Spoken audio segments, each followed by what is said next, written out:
السلام عليكم ورحمة الله. عملنا النهاردة أكلة لذيذة جدا، وعملناها كلها في طاسة واحدة. عملنا فراخ بدبس الرمان، طعمها كان خطير. شايفين؟ طاسة حلوة جدا، الفراخ دايبة ومستوية، والصوص كمان بتاعها كان جميل جدا. عملناها مع رز أصفر، طلعت طعمها في منتهى الجمال. شايفين؟ الفراخ دايبة ومستوية، والتتبيلة كمان اللي احنا عملناها لها قعدت فيها شوية، شربت منها وطلعت خطيرة. شايفين الفراخ بتتقطع معايا ازاي؟ الفراخ بتتقطع معايا بكل سهولة. تعالوا بينا بقى نشوف الطريقة ونشوف احنا عملنا طاسة الفراخ الجميلة دي ازاي.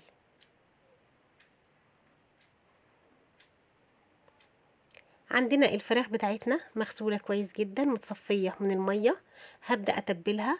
هضيف عليها معلقتين صغيرين من الملح، نص معلقة صغيرة من الفلفل الاسود، ونص معلقة صغيرة من بهارات الفراخ. عندنا كمان نص معلقة صغيرة من البابريكا، معلقتين صغيرين من المستردة، وثلاث معالق كبار من الزيت. بس دي التوابل بتاعتنا اللي هنضيفها على الفراخ.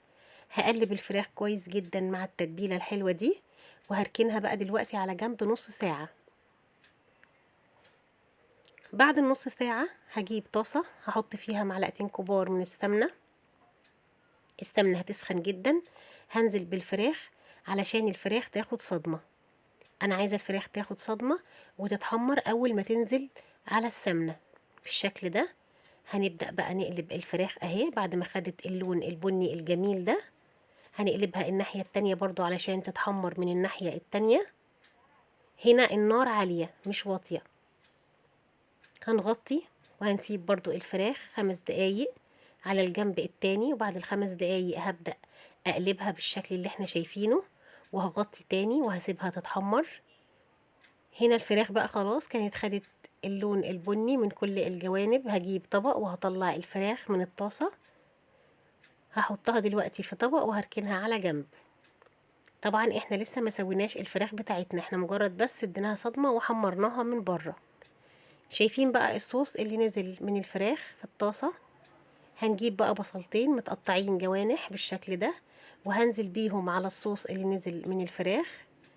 ريحته حلوة جدا. هقلب بقى البصل، واول ما هيبدأ يدبل بالشكل ده وياخد اللون البني، انا عايزة البصل يكون متكرمل معايا واخد اللون البني.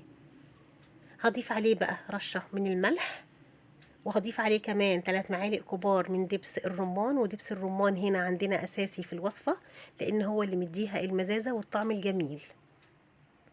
هقلب شوية البصل مع دبس الرمان، وهرجع انزل بالفراخ بتاعتي تاني في الطاسة. هضيف عليهم كوبايتين من المية المغلية، وههدي النار خالص، وهغطي بقى على الفراخ واسيبها تستوي.